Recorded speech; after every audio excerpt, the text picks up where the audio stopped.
మీనము వారికి గనక చూసుకున్నట్లయితే రాశిలో ఏలినాటి శని నడుస్తూ మీకు పంచమ స్థానంలో 3 శుభగ్రహాల యొక్క కలయిక ఉంది. అంటే గురువు, శుక్రుడు, బుధుడు. ఈ 3 శుభగ్రహాలు పంచమంలో ఎటువంటి యోగాన్ని కలిగిస్తున్నాయి.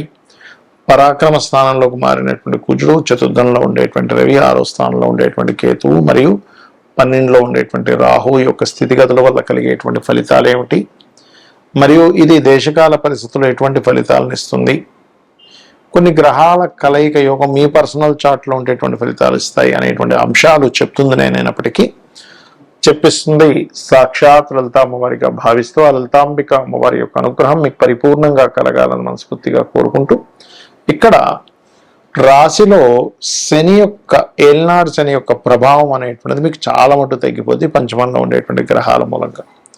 అయితే పంచమంలో ఉండే గ్రహాలు ఉపనయనాది సంస్కారాలకి, మంత్ర దీక్షలు తీసుకోవడానికి, క్రియేటివ్ ఫీల్డ్స్ అంటే సినిమా ఫీల్డ్ కావచ్చు, యూట్యూబ్లో చిన్న చిన్న షార్ట్ ఫిల్మ్స్ చేసేవారు కావచ్చు, మ్యూజిక్, డ్యాన్స్, కళలకు సంబంధించినటువంటి రంగాల్లో ఉండేటువంటి వారు కొత్త అవకాశాలను ఇస్తుంది.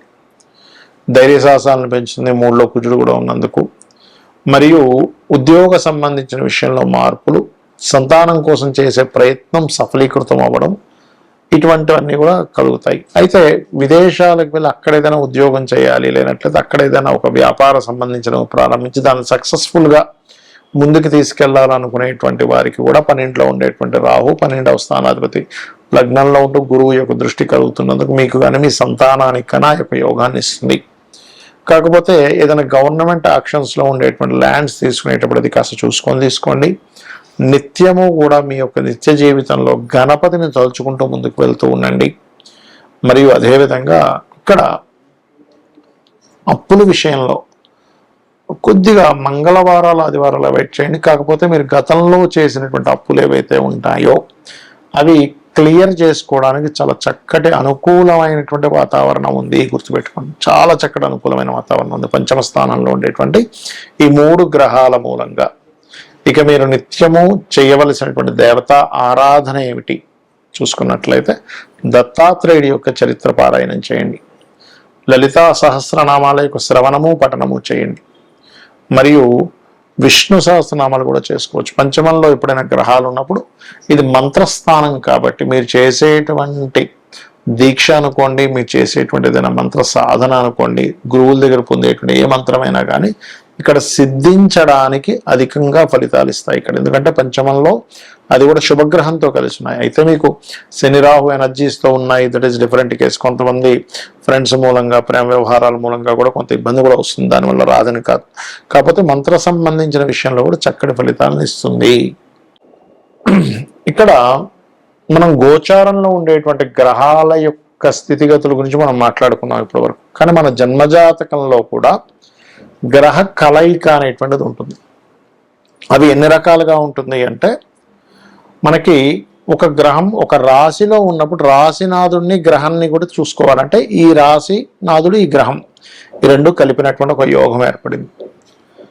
ఆ గ్రహం మరలా ఒక నక్షత్రంలో ఉంటుంది, ఆ రాశిలో ఉంటుంది. ఆ 3 కలిపిన ఒక యోగం. అలా కాకుండా ఇంకో గ్రహంతో కలిసి ఉంది అనుకోండి, అప్పుడు ఆ 4 కలిసిన యోగం. అంటే రాశి, నక్షత్రము, ఇంకో గ్రహంతో. అలా కాకుండా మనకి 2 గ్రహాలు 3 గ్రహాలతో కూడా కలిసి ఉంటాయి. అష్టగ్రహ కూటమిలో కూడా పుట్టిన వాళ్ళు ఉంటారు. అయితే మరలా అవి లగ్నాన్ని బట్టి ఏ గ్రహాలు ఎక్కడెక్కడ ఏ ఆధిపత్యం పొందాయో దాన్ని బట్టి రిజల్ట్ అనేటువంటిది ఉంటుంది.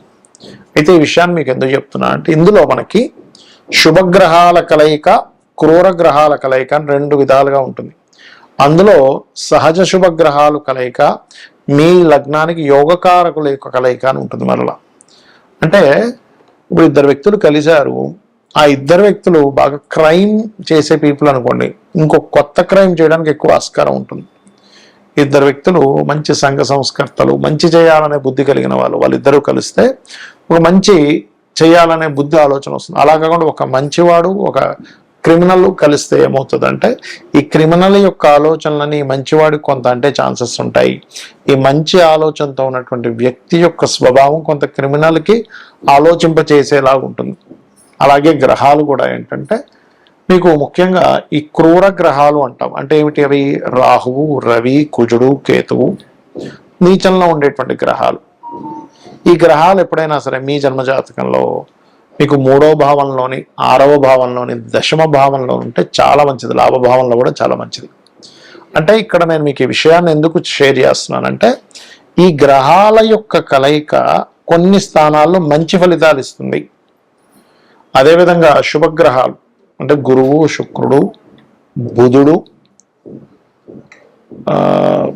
పూర్ణచంద్రుడు ఇవేవైతే ఉంటాయో ఈ గురు, శుక్ర, బుధ, పూర్ణచంద్రుడు అనేటువంటి గ్రహాలు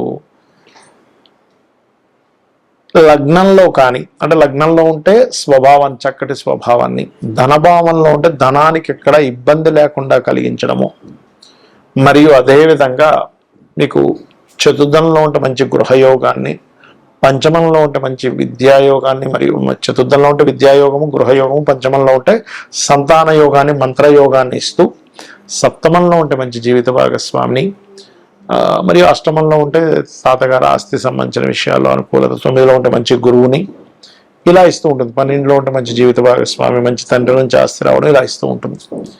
అయితే ఇక్కడ మనం అర్థం చేసుకోవాల్సింది ఆ గ్రహాలు నీచంలో ఉచ్చంలో కూడా ఉంటాయి, ఒక్కోసారి శుభగ్రహమైనా కూడా అది మనం చూసుకోవాలి.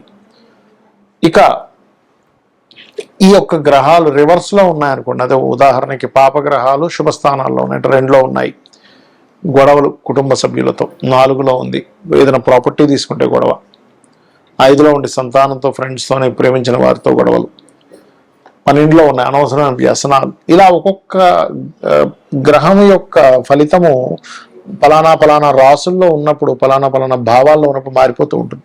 అలాంటప్పుడు ఏమీ టెన్షన్ పడకుండా ఒకటే గుర్తుపెట్టుకోవాలి, ఏ గ్రహాలు అయితే మీకు ఉండి ఆ మహాదశలు నడుస్తున్నాయో, ఇక్కడ మరొక కీలకమైనటువంటి అంశం ఏమిటంటే ఆ గ్రహ కలయికి సంబంధించిన మహాదశలు, అంతర్దశలు రావాలి, రాకుండా ఏమీ ఎప్పుడు ఇబ్బంది పెట్టదు. అంటే మనకు ఆ కర్మ రాదన్నమాట. ఇక్కడ గ్రహం ఇబ్బంది పెట్టడం కాదు, మనకు ఆ కర్మ ఆ రూపంలో మంచిగాని చెడుగాని వస్తుందని అర్థం. ఆ మహాదశలు, అంతర్దశలు వచ్చినప్పుడు మాత్రమే మీరు దాన్ని అర్థం చేసుకోవాలి, ఆలోచించాలి, దానికి సంబంధించిన రెమెడీ చేసుకోవాలి. అంటే దానం ఇవ్వడము, ఆ మంత్ర సాధన చేయడం చేస్తూ ఉండాలి. సో అయితే ఈ గ్రహాలు ముఖ్యంగా మనకి 3 గ్రహాలు గోచారంలో కలిసినందుకు దేశకాల పరిస్థితుల్లో కూడా అనేకమైన మార్పులు వస్తాయి. మనం గతంలో చాలా కాలం చెప్పుకుంటున్నాం ఏమండి, మీకు ఈ యొక్క ధనపరమైనటువంటి విషయంలో అంటే రూపీ యొక్క రూపం మారనుంది అని చెప్పుకుంటున్నాం, అటువంటి వాటివి, మరియు విపరీతమైనటువంటి వర్షాలు, విపరీతమైనటువంటి ఎండలని చెప్పుకున్నాం. అదేవిధంగా విపరీతమైన వర్షాలు, ఎండలు కూడా పెరుగుతాయి, యుద్ధ సంబంధించింది పెరుగుతుంది, మరియు ఈ ప్రయాణ సంబంధించిన విషయాల్లో జలప్రలయాలు, భూకంపాలు పెరుగుతూనే ఉంటాయి మనకి. కాబట్టి ఈ నదీ స్నానాలకు వెళ్ళినటువంటి వారు, ఈ నదుల దగ్గర, సముద్రాల దగ్గర అంటే నీటికి దగ్గరగా నివసించేటువంటి వారు చాలా కేర్గా ఉండాలి ఇప్పుడు ఉండేటువంటి కండిషన్స్ వల్ల. కాకపోతే 2 శుభగ్రహాలు వెళ్ళి కలిసినందుకు కొన్ని ప్రదేశాల్లో భూముల యొక్క రేట్లు పెరగడము, కొత్త వాహన సంబంధించిన విషయాల్లో కూడా కొంత అప్గ్రేడ్స్ రావడము, మరియు విద్యా సంబంధించిన విషయంలో కొన్ని ఎటువంటి మార్పులు అంటే విప్లవాత్మకమైన మార్పులు రావడము, కోర్టులు ఇచ్చేటువంటి తీర్పులు కూడా అసలు ఊహించం, ఏంటిది ఇలాంటి తీర్పులు ఇస్తుంది ఏంటి కోర్టు అనేటువంటిది. కొన్ని సెక్షన్స్ని జనాలకు ఉపయోగపడేటువంటి కొన్ని సెక్షన్స్ ఉంటాయి. అంటే ఏంటి, రిజర్వేషన్స్ క్యాన్సిల్ అనుకోండి, ఇలాంటి హై లెవెల్లో అసలు ఎవరు డేర్ చేయలేనటువంటి ఇవి గవర్నమెంట్లు తీసుకురావడం కూడా మనకి జరుగుతుంది ఈ యొక్క గ్రహ కలయికల మూలంగా. శ్రీమాత్రే నమః.